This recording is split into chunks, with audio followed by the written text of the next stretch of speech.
Hello, everyone. For in case you guys are going to come back later for the watch back when it after the video has gone live, because I don't think anyone is going to join us tonight due to my horrible run-in with power. In that I had none, or I had very little of it. So today we are a little running about 3 hours late, but we decided to be intrepid writers and write anyway, which I think is pretty epic of the three of us. So thank you very much for joining me tonight, London and Jennifer. And maybe just in case someone new watches this video a bit later, you can just give a heads up about who you are, what you're working on tonight. Sounds good? Okay. I'm London. Hi. I write young adult contemporary fiction. I'm working on a story right now. I'm really bad at talking about my own writing, so I'm just gonna give it to Jen now. Oh, thanks. So I'm Jen. And I don't know, I write a little bit of everything. Right now I'm kind of burnt out after Camp Nano though, so I'm not really writing anything. I'm just kind of taking a step back, and I actually realized I think I'm more of a plotter than a pantser these days. I used to be a total pantser. Now I think I'm a little more of a plotter, so I'm kind of researching some plotting and kind of trying my hand at that. So that's what I'll be doing. Very cool.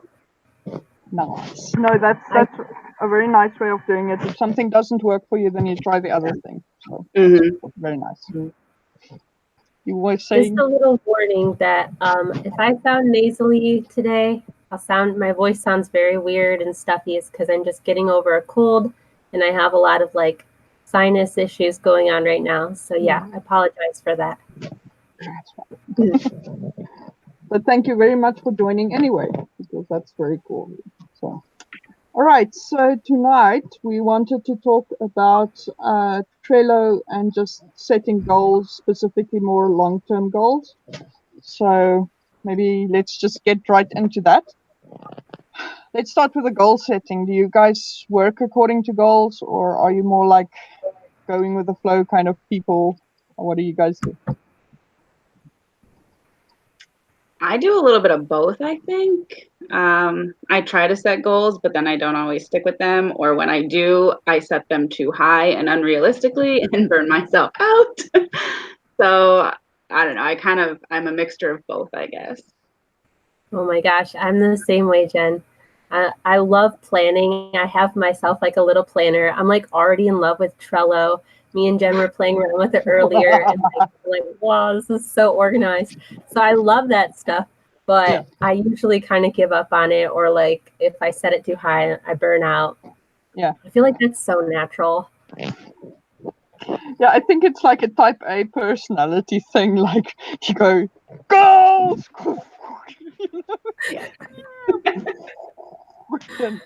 Something along those lines. No, I have to say I'm pretty much the same. But what I basically do is I set 5-year goals and then work my way back and set smaller goals that are more like stepping stones that I work towards.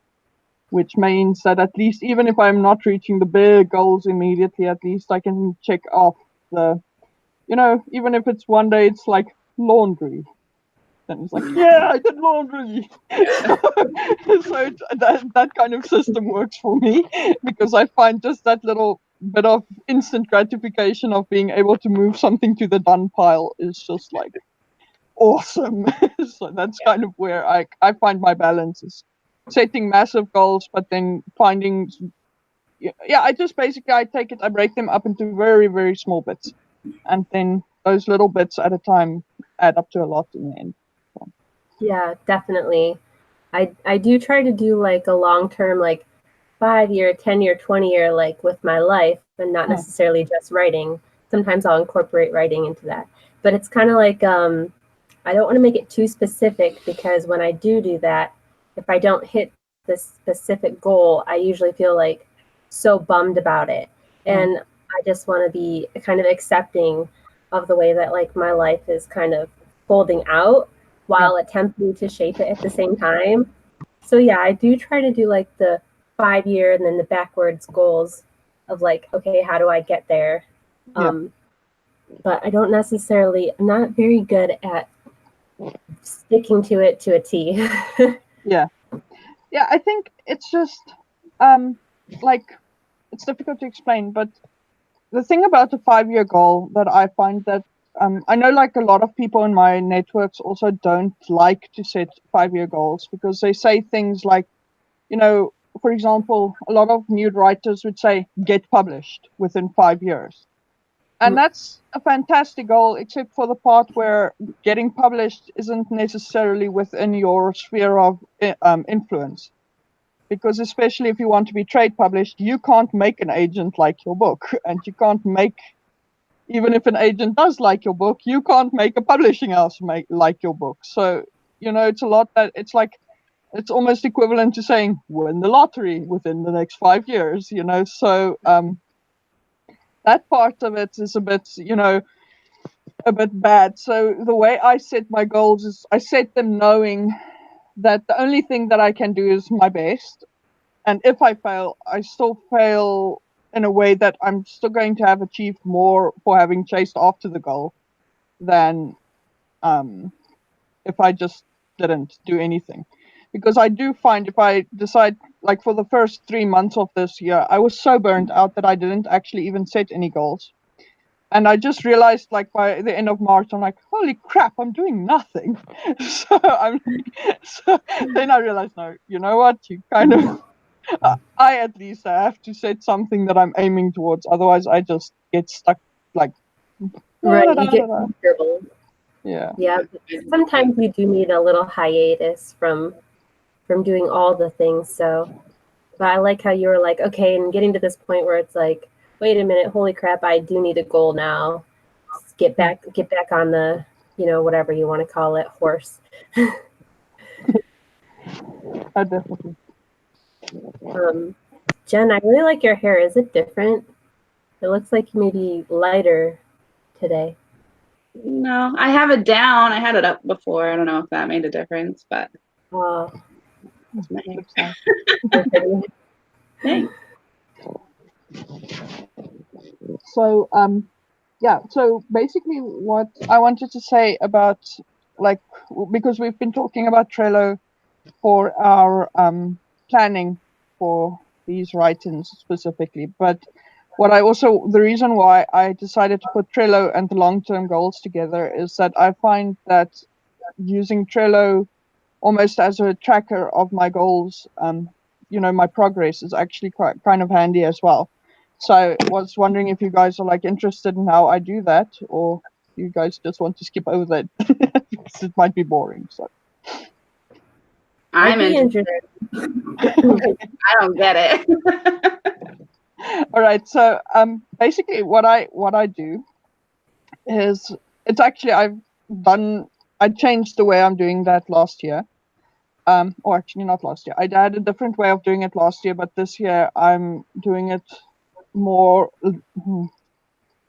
well, almost from a project management point of view. So I'm seeing like I set multiple 5 year goals, which is kind of crazy, but yeah. The thing is, the reason why I did that was that if I say, okay, my 5 year goal is I'm going to earn XYZ amount of money from my writing skills by 5 years. And that was fantastic, but then I reached it by year 3. So now I kind of like, then it's like, what now? So I just decided to, and also the cost of that was rather high because I kind of put so much into the business side of the writing stuff that I'm doing that my health started suffering and I started getting really stressed out because I didn't do anything like fun. So so this year I decided, you know what, I'm going to do like, I want to do a 5 year health goal, a 5 year like fun goal, like something like finish art projects and stuff, like something that I enjoy. and that kind of thing. And then what I did is I break those down into yearly goals, and then from yearly goals I go to quarter goals, and from quarter goals I go to monthly, weekly, and then daily. So why Trello is handy for that is that you actually get to create like really you guys have been looking at it, so you'll know what I'm talking about. But you can create like lists that says these are my 5-year goals, and you can copy paste to new places, or you can create like a new list that's for a yearly or weekly or monthly or whatever you want to set the goal for.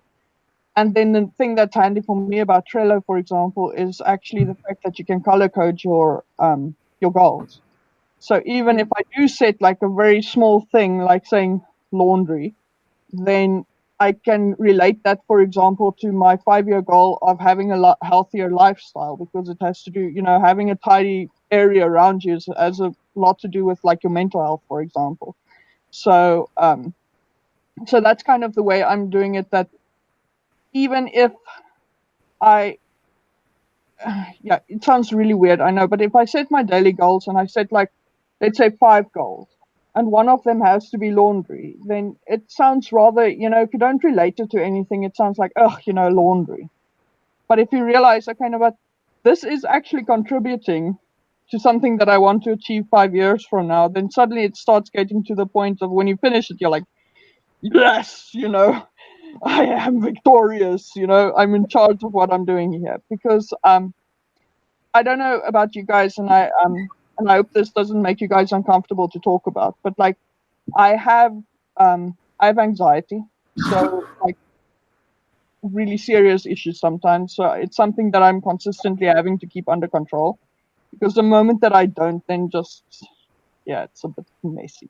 So so for me to just get to that point of feeling like I actually am in control and I have a grip on what's going on in my life, then it just actually prevents the anxiety from taking hold that fast in the first place. So for me, it's really important to be able to just say, okay, so I did do this thing today, and it actually has meaning to do it. So it's something to be happy about, So that's kind of where my thing about goals come from and why it's so important for me. Mm. It doesn't make me uncomfortable to talk about anxiety or mental health issues. I actually struggle with some anxiety issues myself. And then, like I mentioned, I believe it was last week, where in my past I've struggled with different food and eating issues. And I think that with mental health, it is a relevant topic today in our time, and it's important that we are open and honest about it, because I think that our society has really kind of progressed from being more open about talking about these subjects. So I definitely think it's important to just discuss it and feel comfortable talking about it.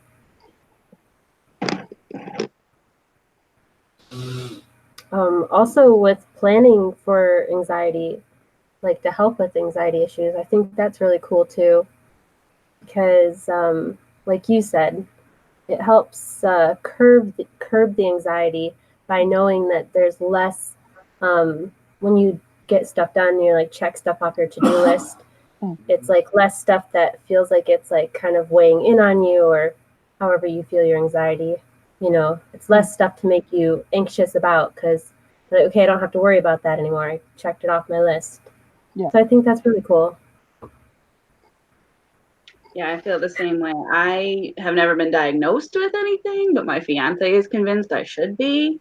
And hearing you guys talk, I'm like, oh, maybe I kind of do, because that's how my brain works too. And it definitely is nice to see something get checked off and not have it weigh on you. And as far as talking about it goes, I'm more than okay with that. I actually have a master's degree in school counseling, so I will talk about it all day long. Very, very cool. No, Yeah.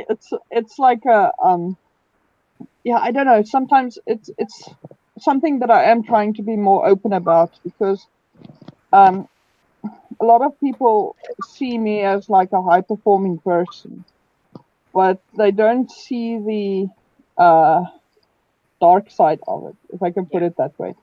So you kind of, and I feel that I've always felt like with social networking and things like blogging and so on, that you do kind of have to open up that side of it and be honest about what you're doing. Because this whole, I don't know what you guys think about it, but like on Instagram and Facebook and stuff like that, where people are always like, oh yeah, my life is fantastic. And then you're like, what? Yeah, that can't be good for everyone's mental health to see that all the time.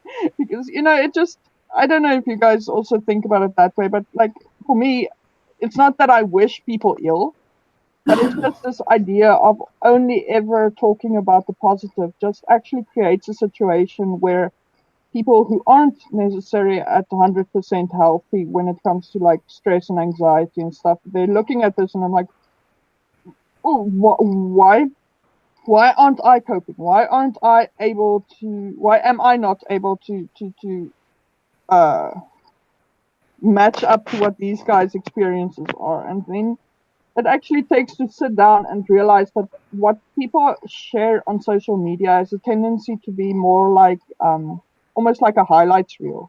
Mm-hmm. So you really only see the nice things and you don't see the thing underneath. And especially with writers, I think whether people want to admit it or not, there is a definite correlation between being creative and being someone who has a tendency to suffer from mental illness of some sort, or from like a 100%. yeah. I feel like what you're saying, 100% true. Yeah. So for me, I kind of think that you do kind of sometimes have to talk about stuff like this, because otherwise, when you are trying to talk to someone who's a new writer and he's like, well, all the movies are acting like it's always bunnies and unicorns and rainbows when you're supposed to be writing, and that's really not it. Really, really not what writing is like at all. But yeah, so for me, that's kind of where I kind of come in with this, is just to say, well, I feel that it's important to be honest about stuff like this. So for me, part of the thing is um, about setting goals. For me, is definitely that idea of just putting everything into perspective, because especially if you've got an anxiety mind, it's a lot like everything is trying to not be in perspective, and it's like crazy, and your brain is cycling through all kinds of negative thoughts. That's like every cycle that it comes back, it's just a little bit worse. So it just really helps to realize that there is actually to take a step back and see, okay, what am I really actually doing right now? Why am I doing this? And if you don't have a reason why you are doing something, that's possibly a very good reason to say, well, maybe I shouldn't be doing it. Because it's, and this is something I've also discovered, like from when I was at university as well, was like, we're so in a world where people are like, oh, do this, do this, do this. You have to make a lot of money, and you have to make this, and you have to do this, and you know, um, join the rat race, because making money from what you're doing is going to be the thing that makes you happy. And then you're like, Yeah, right.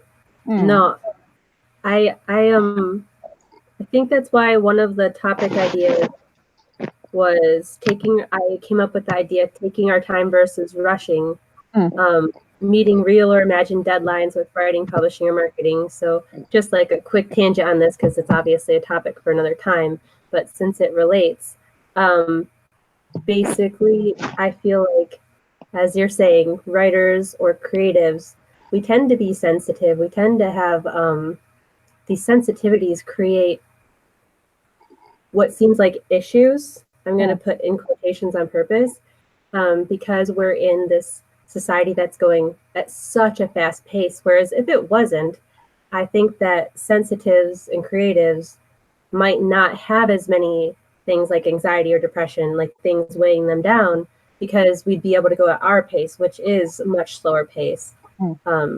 But yeah, now I forgot the rest of my point. I'm so sorry. It just kind of floated off. if it comes back to you, you can go, oh, and another thing. You can just go on. Okay. It's very much like a for me. I also find that it's definitely that. It was for me. I kind of got to a point when I was at university. I literally came to a point where I almost stopped studying what I was studying and planned to join the Navy just out of desperation to get like out the hell out of what I was doing. And then I just sat back and I'm like, okay, I can't just do that. I understand the like inclination and the reason why I'm really not happy to do this, but I have to get through it. But that was kind of where I learned this like idea of having perspective. Because what happened was that for me, I got to this point where I was studying this and this degree, BCom, Bachelor of Commerce degree, and it uh, it got to a point where I was looking at the rest of my life, and I was actually studying a specific. I was studying actuarial science, which is since not just as interest, most people don't know what it is. So basically, the actuarial science is when you use mathematics to predict things like um, insurance payments and investments and stuff like that. It's really complicated and difficult. But the thing is, because there are so few people that do it, it's one of those things that you do because it's going to make you rich. And then I just kind of one day got to this point in my second year where I realized that I was not planning, but I just realized that I was so deeply unhappy at that stage that by the time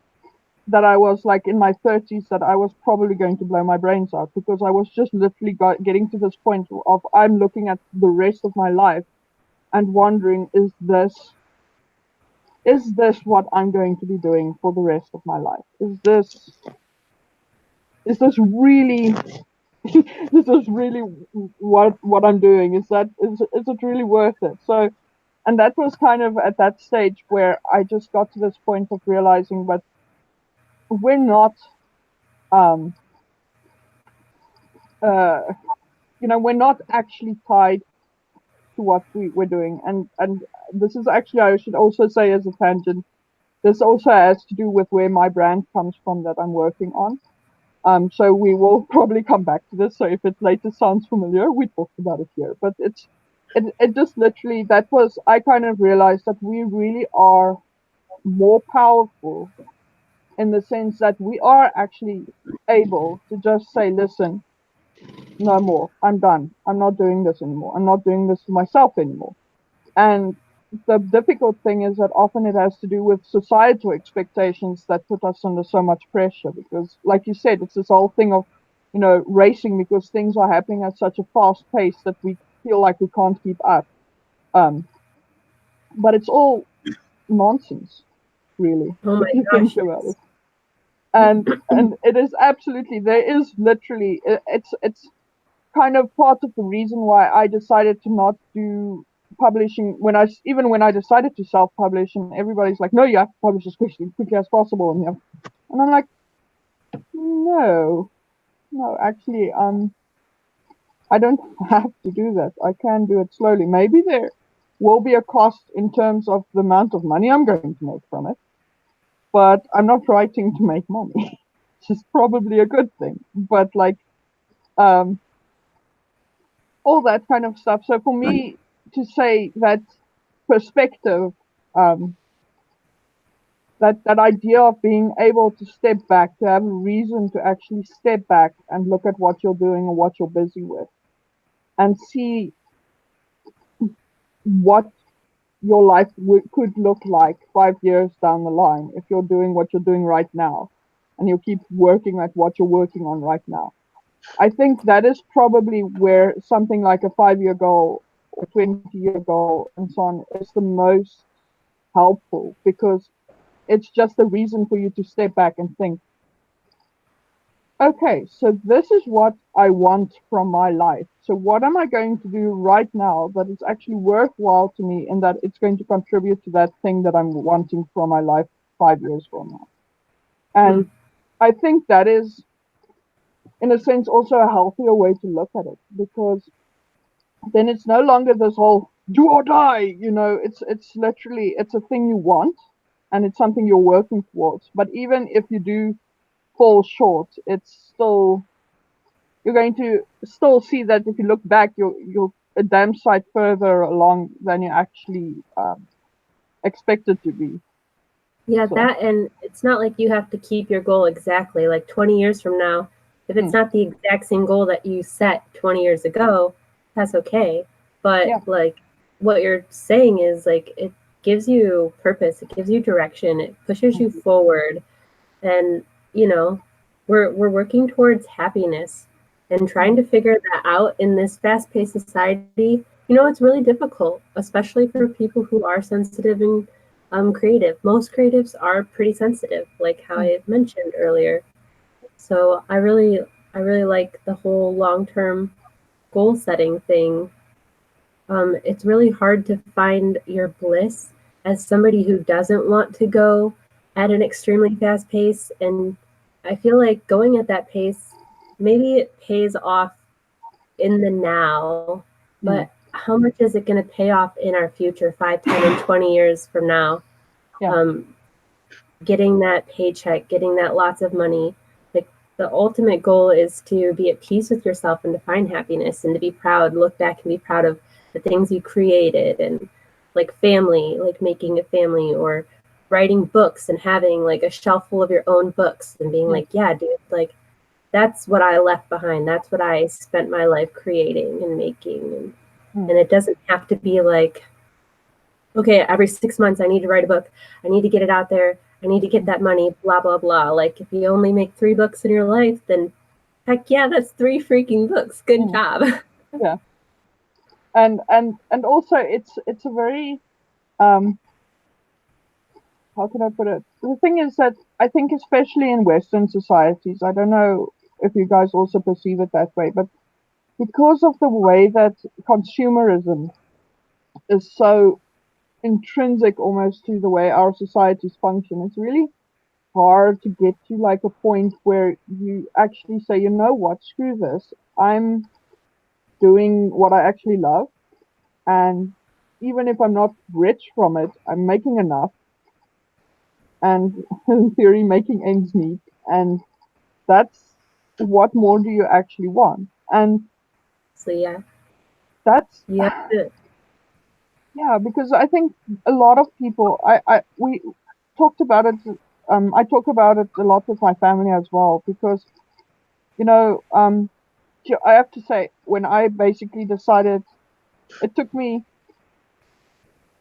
yeah, I basically changed my degree twice, because I changed from the actuarial science to investment management because it was close. And then I realized that no, I don't even want to do investment management, because you've got to know there's something wrong with the direction when they brag about the fact that people get like strokes at the age of 35 because of the stress they're expected to handle. And they're like, and everyone's like, yeah. And I'm like, no, nope. I'm skipping right out of this one as well. So, um, but that's exactly the kind of point that I'm talking about perspective, in terms of, I get this idea that we're all, a lot of people are like, ooh, we're making money. I'm working to make some money, and then they get the money, and then are they happy with it? No, because they always want more money. Right. And that's kind of experience from going to university, and seeing how people are talking about it and talking about careers, and that was kind of that second time that I had to change, was actually what I was talking about leaving and joining the Navy, because I was like, I can't do this crap. I cannot handle this idea of working myself to death. So, Yeah. um, and that was kind of the point where I kind of got to this epiphany of realizing, actually, you know what, I'm in control of this, because I can still finish this degree.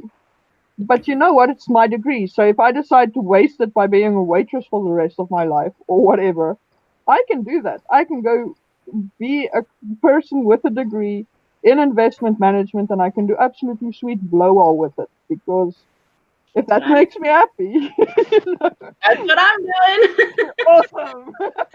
No, I have a master's degree, not using it. yeah, but for me as well was that because what I ended up doing was I said, okay, but I'm not going to do the investment thing completely then.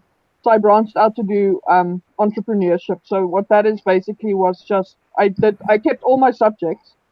I was actually insane. My mother the other day, she's like, how is it that you did so much? Because I did all of my investment management degrees. I also or subjects except for one, and I did all of the economic subjects except for one. So I can basically do three subjects and I get something like 6 degrees. But like the funny thing about it was that I just basically what I decided to do was if I'm not going to go into like corporate world, I need to at least finish a degree that I think is going to be useful for my life. So I basically did everything that's um, if someone says that he's an accountant, then I can still check his accounts and say, well, what's up with this? Because this isn't right.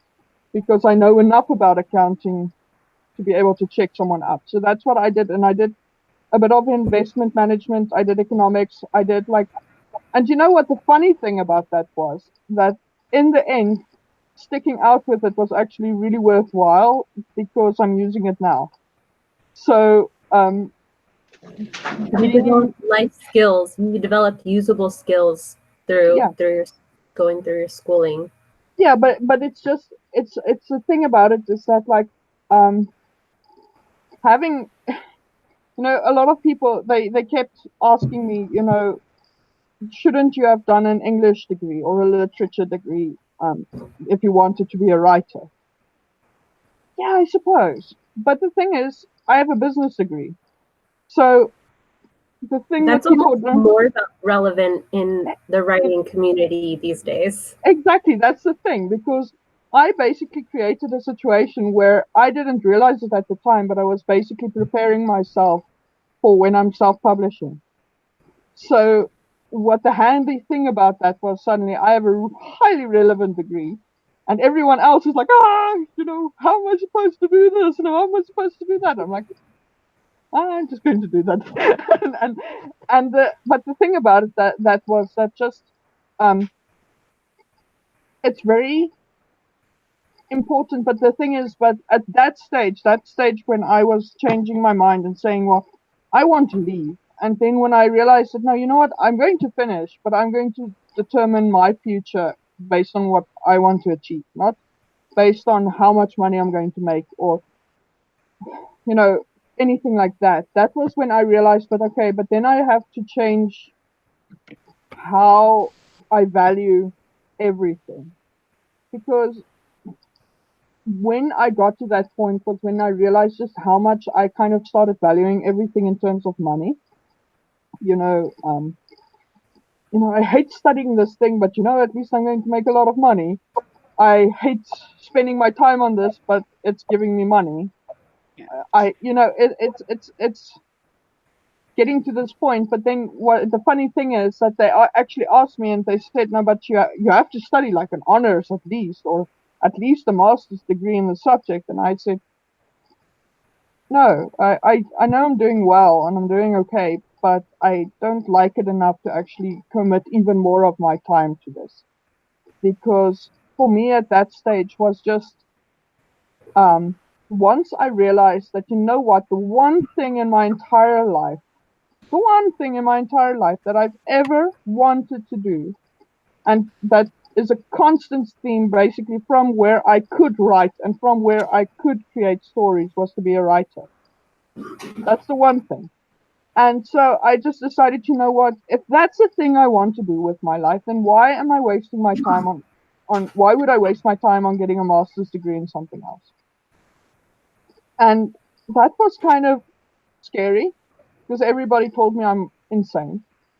But that was kind of like that it was a process. But the point about that was I realized at the same time that saying I'm going to be a writer means that you have to be a reasonably successful writer to actually make money from it. And that was kind of where my goal setting started coming in, because it started acting as a framework for, the steps that I need to follow in order to get to the point of saying, well, I'm a full-time writer now, and this is what I'm doing to make my living.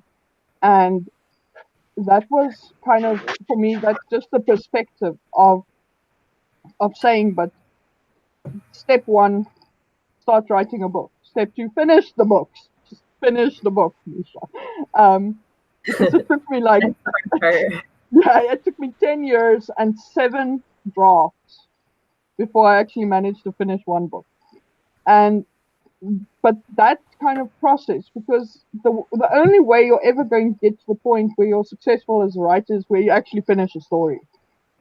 That's like, it sounds, yeah, duh, but people don't realize it. There's a lot of people who's like, I'm a wannabe writer. I'm like, well, are you writing something? And then you're like, well, how does that work? Yeah, so if you want to be a writer, you write. You don't have to be published, but you have to be writing.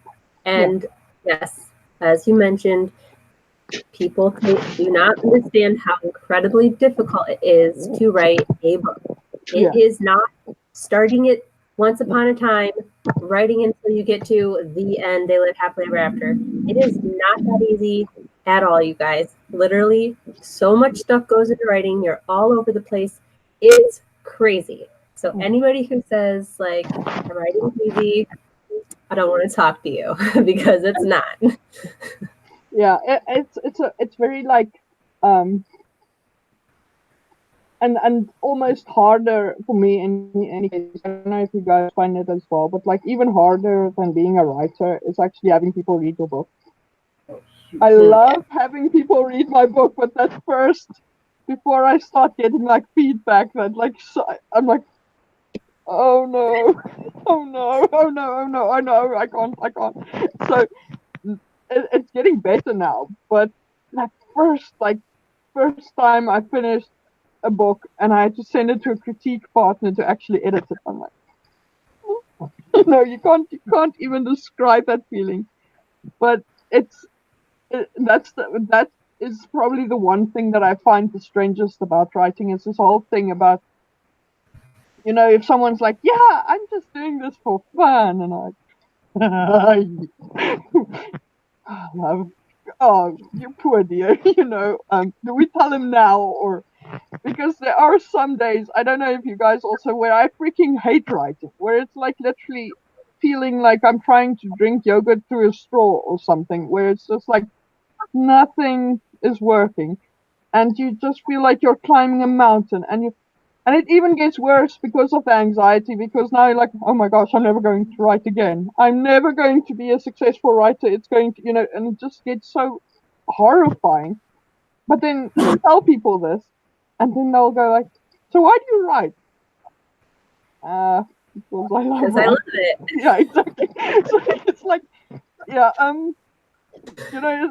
that's the weirdest thing. And it's like, and then you finish writing, and then you have to share it with people, and that is the single most terrifying experience you can ever put yourself. Yeah, and then I'm like, so why do you do it? It's like, because I have to, because I love it. So it's like why do you breathe? Yeah, exactly. Why? Necessary pain. Yeah, and that kind of, it's just so, I don't know. I always I find it so amusing, because it's this thing about where you cannot. I feel like people sometimes, obviously some people do it and they get into it, but I find the people who stick around as writers are really, they self-select. I don't have to go tell someone, what, don't write, because people just, it's so difficult, and it's such a challenging thing to put yourself through, that unless you're really deeply, deeply, deeply passionate about it, where your life doesn't even feel complete if you're not writing, it's really not even worth it for someone to do it, I don't think. And but to get to that point, because, and that's where I found like having this perspective on, um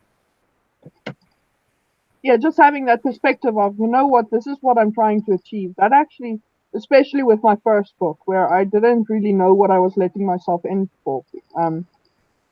That just knowing this is the future that I'm envisaging and this is what I want to do because I love doing this was really important, because when you get to that point where you're like, oh my, kill me now, I can't take this anymore, I don't like my story, I hate what I'm doing, you kind of still have to get to this point where something about it has to be worthwhile for you, otherwise you would give up. And that's where I found like doing things like writing goals and 5 year terms are handy, because that kind of gives you a reason to keep going even when things are really going really badly. Because this is actually, I don't know if you guys also find it, but like I started writing. Sorry, I've got a hair in my mouth. It, when I started writing, I started like with poetry and I started with short stories, and I thought, you know what, novels are easy. Novels are not easy. Novels, you cannot, nothing prepares you to write a novel except for writing a novel. And, and sometimes it was a lot similar to like banging my head against the desk the whole time. But like that, that kind of, when you hit that stage where it feels like you're driving into a wall face first at like 100 miles an hour, that feeling, that's kind of where having perspective on what you're trying to do kind of comes in handy, because it just gives you a reason to keep pushing even if you feel like you're not going to ever get anywhere, because actually it gives you a reason to hope for, because you actually know it's within reach. All you have to do is finish this book, and that it's both the easiest and most difficult thing, but it does give it like a little bit of perspective, because if you don't have that, when it starts getting that difficult to write, then it's just easier to give up on it, I think. Two things. One, we should probably do some actual like writing. So I don't know when you want to like break for that. And we didn't really discuss it, but we could do shorter sprints if that would be helpful. I don't know. Sometimes 20 minutes is like a big block. So, but also just going on what you were saying is, since writing is so incredibly difficult and novel writing is it's such a feat, it's such a mountain to try to climb and overcome, is you have to have that initial reason that you started it, that initial spark of, oh my gosh, this is such a good story that I have to tell, so that when it does get hard, you can come back to that. I mean, it's totally okay, in my opinion, which, that doesn't mean much, but to take breaks. I take long hiatuses. I take a break from writing for a while, or at least from writing the story that I feel like I need to just get away from and get my head out of because I'm too far into it, I'm too deep.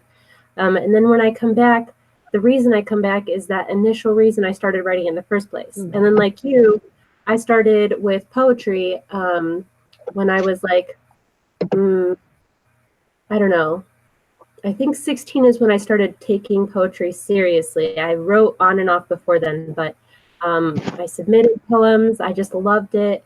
I always wrote songs.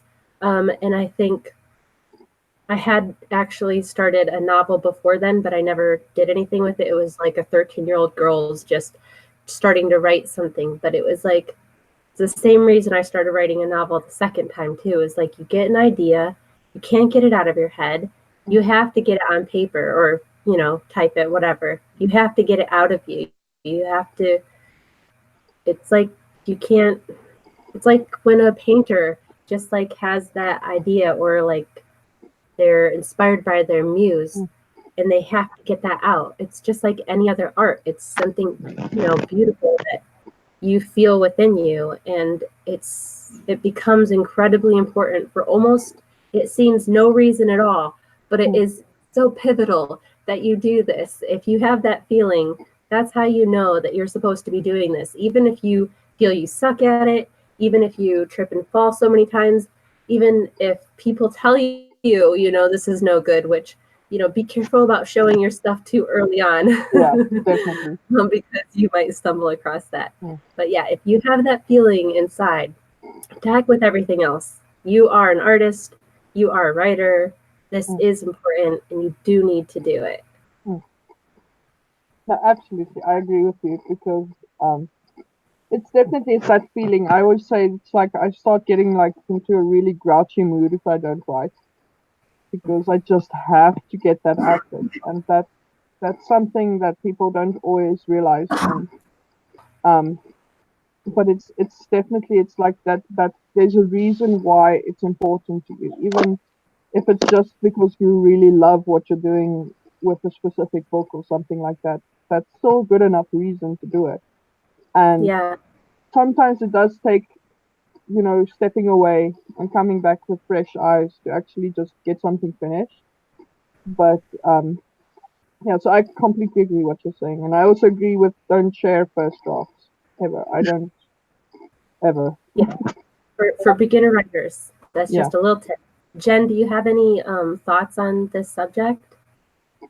Well, I was just thinking about, like, even if I'm not writing a novel, I'll journal, or if I'm particularly like angry or frustrated, I'll write that out. So I'm always writing something, even if it's not a novel, because I have to. Like, I need to do some kind of writing on a pretty much daily basis. Yeah. So even if it's not creative writing, I'm still getting my feelings and thoughts out there somehow on paper. Beautiful. That's beautiful. All right. So I think shall we try a bit of experimenting with a few shorter sprints tonight? So Okay. instead of doing a 20-minute sprint, let's start with a 10-minute sprint and then go up to 15 minutes, maybe the next one, and then see how it goes. So we do like That a sounds shorter warm up and then go into a longer one. Sure.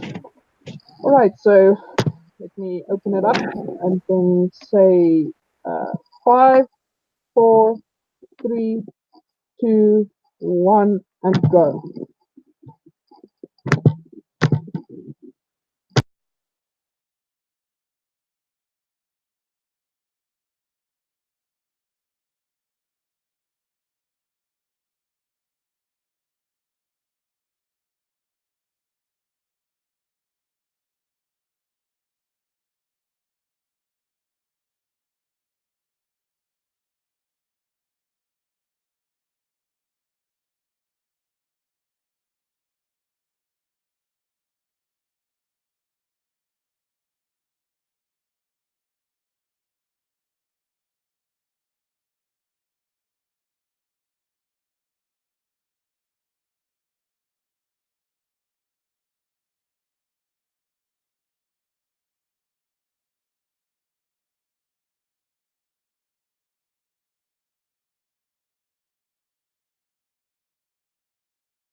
And time.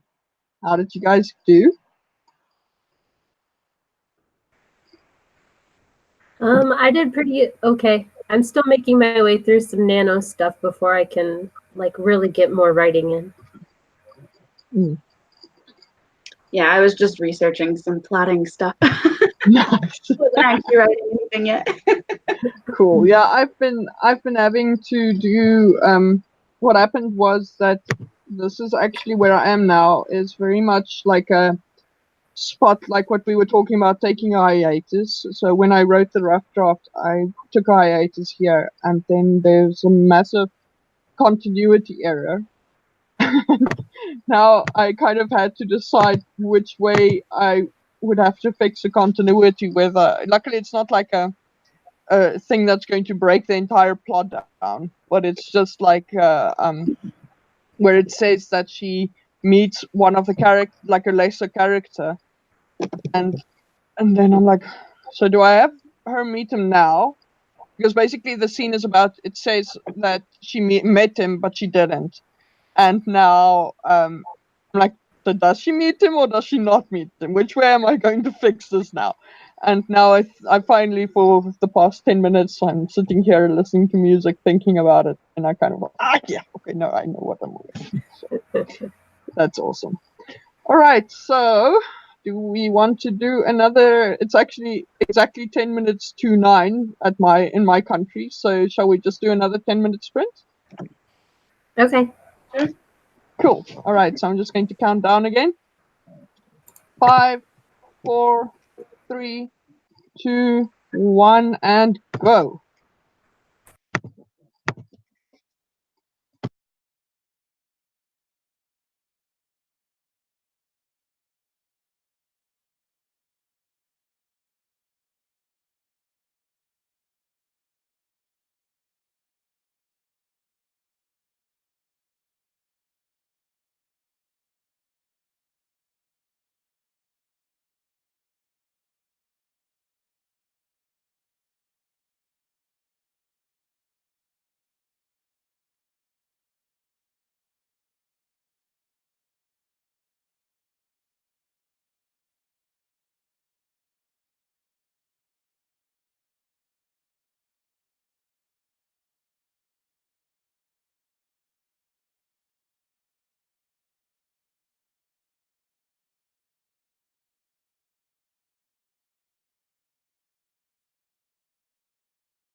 And time. How did it go? London.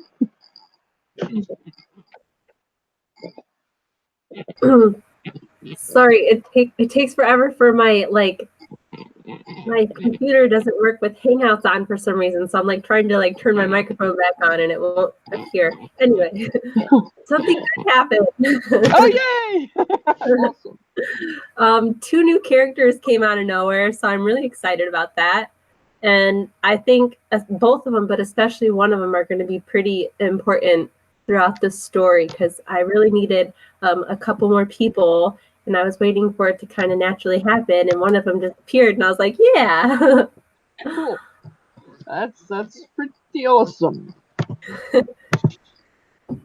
And Jennifer, you're still doing the research thing. Yeah. Nice going. Now I'm now back to okay. Maybe I should just let this meeting happen. So now I'm like, so, all my good work has been undone. Now I have to just decide and make a call and just do it. But I think You could do it as an experiment, not like I'm for sure going to put this in, but if I were to, let's explore it and see how it plays out. yeah. No, you see, the thing is, because why I'm thinking about it now the other way is that if the person meets her right after she goes into this other world, and now I kind of, because when I was making my decision to not let this person meet Callan, it was about the fact that I think, you know, I was just looking at my own documents and I'm like, yeah, it's not really necessary. But now all my other critique partners, once I started opening the documents, I'm realizing no, they're confused about how the whole getting to the other world part works. So now I'm like, so should I just write that scene, even if it's really just so that they can see how she gets there? So I'm like, so now I'm really puzzled. So maybe I should do it. I don't know. I'm a big, I love doing those things where I just branch off and like either I'll open another doc or like I'll put it on another page or something and just play out an idea. Because even if I don't use it, I might get inspired from it. Like, oh, but like after going through it, like, oh, this reminds me of something else. So maybe I could do it this way, you know? So if anything, it could be productive to just try on the side. I think that's. I mean, it's definitely. I can always take it out later. So, probably worth doing.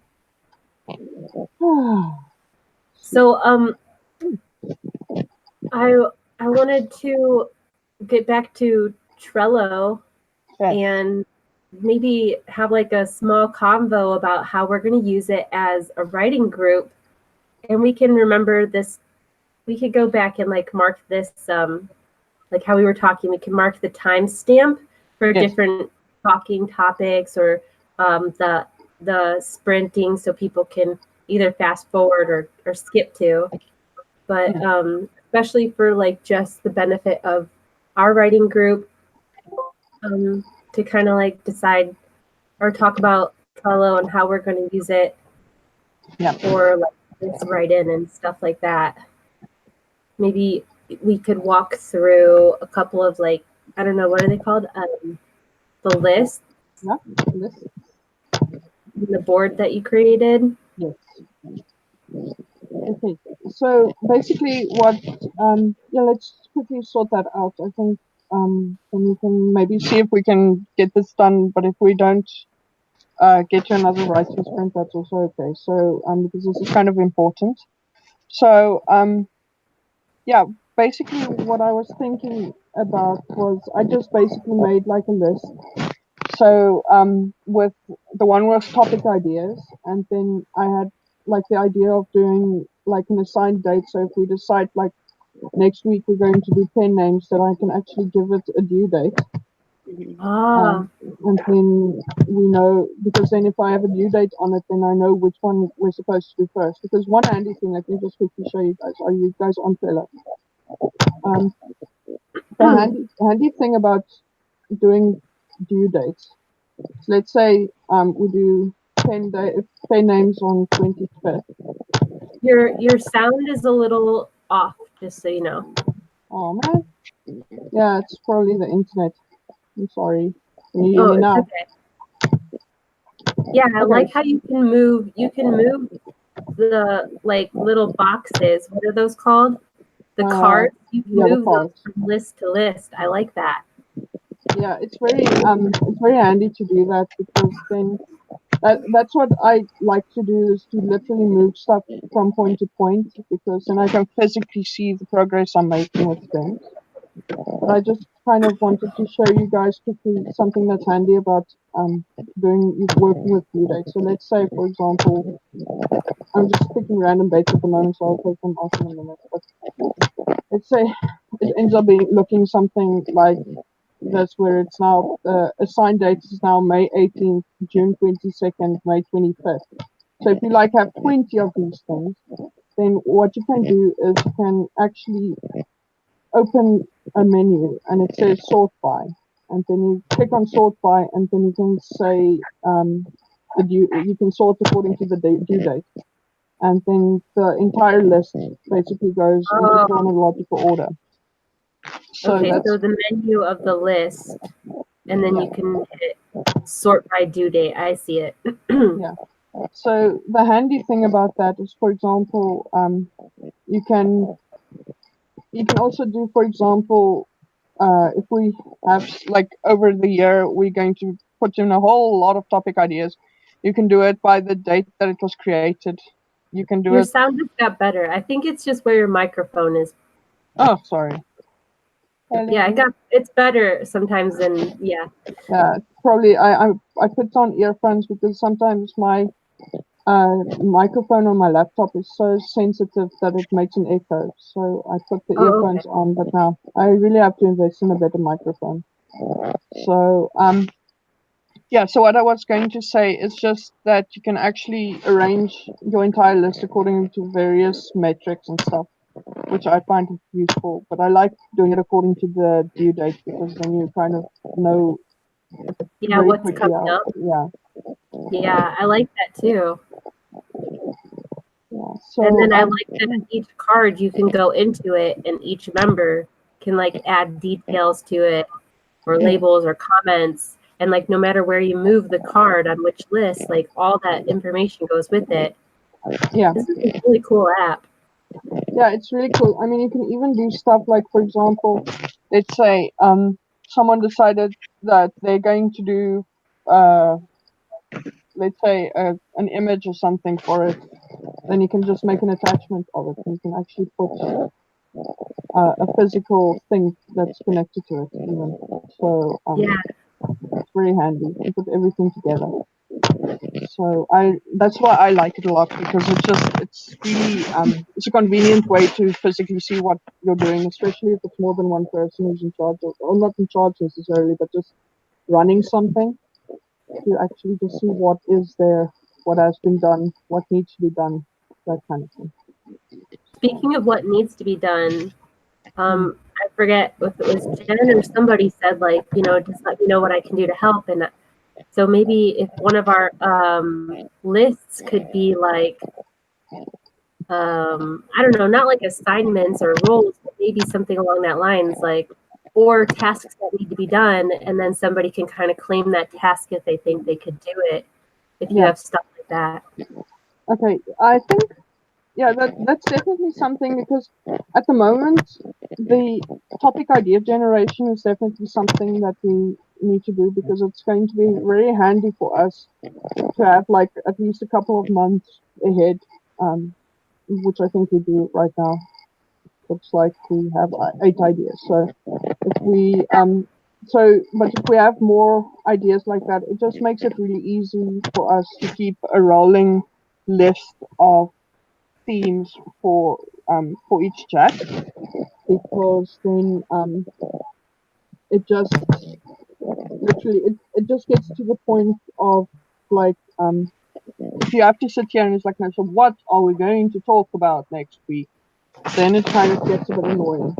But as long as we do something like this, it's actually kind of it's a useful thing to do. But for example, if we do decide, for example, that we want to do like a a group Twitter feed or something like that, then we can definitely add that here as well, maybe, and then assign tasks and stuff. But right now, I think there's not really a lot that I can ask you guys to do for me around this yet, because I mean it's still on my channel, so it's I basically have to do the cards and I have to do the scheduling, and that's basically that. I can't really shift that out to someone yet, I don't think, unless you guys have a suggestion around that. Sorry, it's like difficult to hear a little bit. I'm so sorry.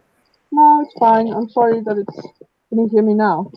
I mean, I can hear you. It just sounds like muffled compared to like sometimes it's clear. It sounds like it's just rubbing against your shirt, or maybe it's like where it's plugged in your computer. It might be being like rubbed. Sometimes stuff like that, the interference it creates. Yeah, it might be. Is this I don't better know. now? A little, yeah. Okay. No, so I like that idea about like, if we were to start like a Twitter thing or something together. This is a yeah. nice place to put kind of like, even if it's not this board, which is like specific to the write-ins, your channel here, like we could create other boards if we do other projects together. Keep it organized. Yeah, no, definitely. I think it's very it's handy for that kind of thing to as something gets bigger, it's going to be harder for one person to do everything. So then it does get nice and handy. For example, I would say what could work is, for example, if we use the labels and to give everyone a color code and say like green is Mishla, yellow is London, orange is Jennifer, or and so forth. Because then you just, That's a cool idea. then you can just chuck that in and say this is my task.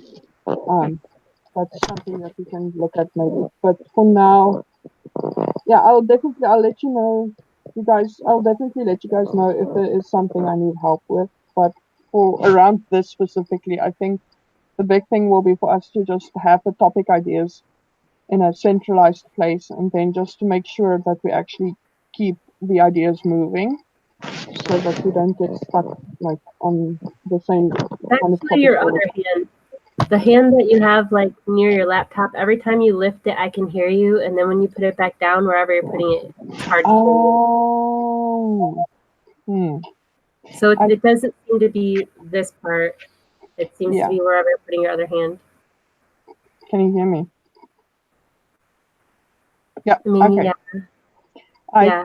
I think this thing's wire might have broken. That's probably it. So now I'm going to just give me a second. I'm going to unplug. Okay. Okay. All right. Can you hear me? Yeah, much better. Okay. Yeah. It's Yeah, and everybody can I add think their topic ideas. Yeah. Just go a little bit louder. Hopefully it's not going to make an echo. Yeah. I think this stupid thing here is loose. Oh yeah, it's loose.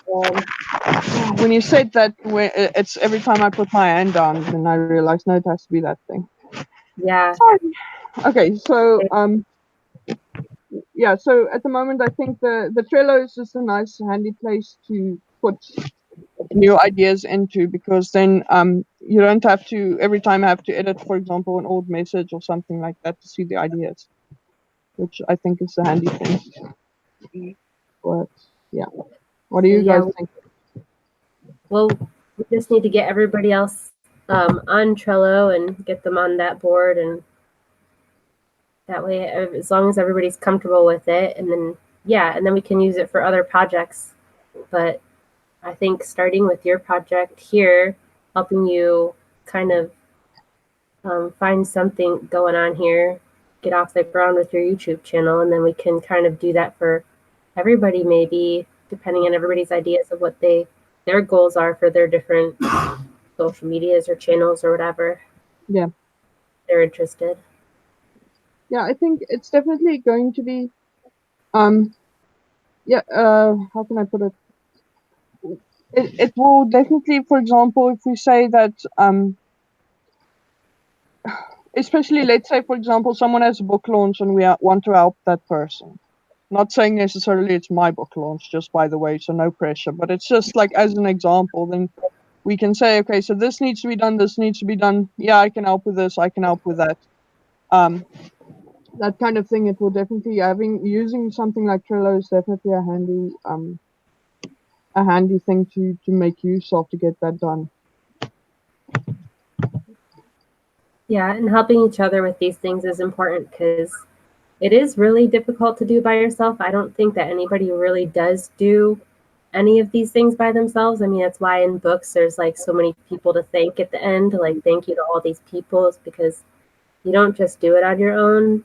So Yeah. if we all, we seem to have like really good chemistry as a group, and if that's something that we make kind of like the foundation of our writing group, it could be really useful for all of us as writers, and you know. Yeah, definitely. Okay, so what I also wanted to ask, so what shall we make next week's topic? Looking at our list here. Um,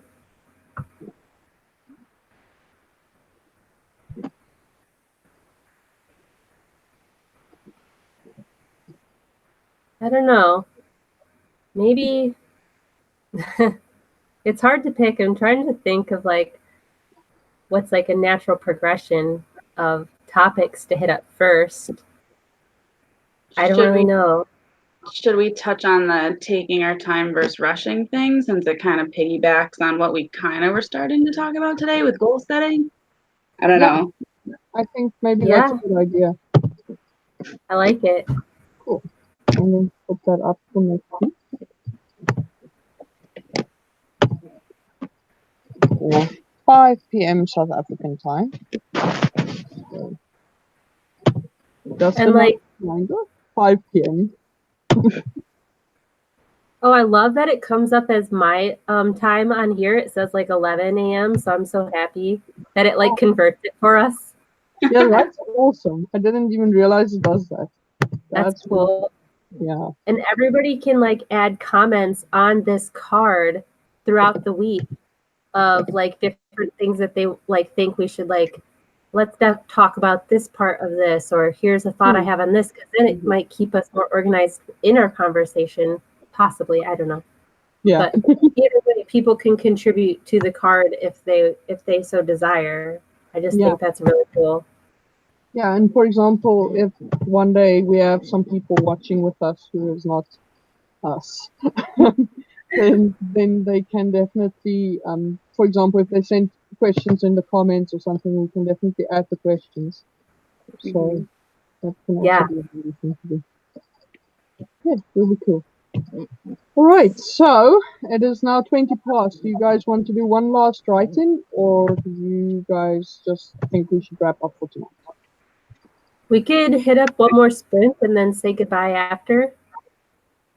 Okay, cool. Let's do that. So I'm going to count down 10 minutes again, and then we'll talk again in a little bit. Okay, so 5, 4, 3, 2, 1, and go.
And time.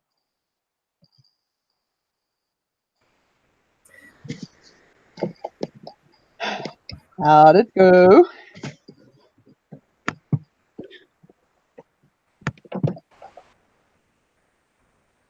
It went pretty good. I got some notes in, some writing, some deleting of not useful sentences. Nice. How about you, Jen? Went fine. Still taking notes on some different strategies I might end up using. So Cool. I feel like that would make a good topic for some week, is for you to share some of the research that you found. okay. Yeah, that's definitely a cool idea. How about you? How did yours go, Misha? I got to writing, but even though I had 10 minutes, I did. Let's see. I'm trying to see how many words I got done. Word count. A staggering 87 words written. So I'm way out of writing practice at the moment. So I'm going to have to figure out how to do this. But yeah, I've been so used to editing that the writing part is like, my knuckles are creaking or something as I'm typing. So I need to get like back into the writing thing.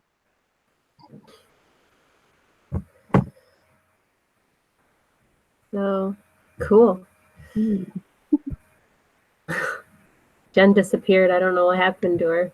Yeah. She's back. There you are, Jen.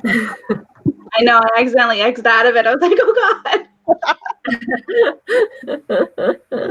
Yeah, I think the only person who can't leave is me, because if I leave, I don't think I can actually let myself back in. But I'm not even sure, but I suspect that's how it works. So that's probably not the best thing on earth to do. But yeah, so thank you very much for joining me and for being patient with my power struggles. Sounds a lot more exciting than it was.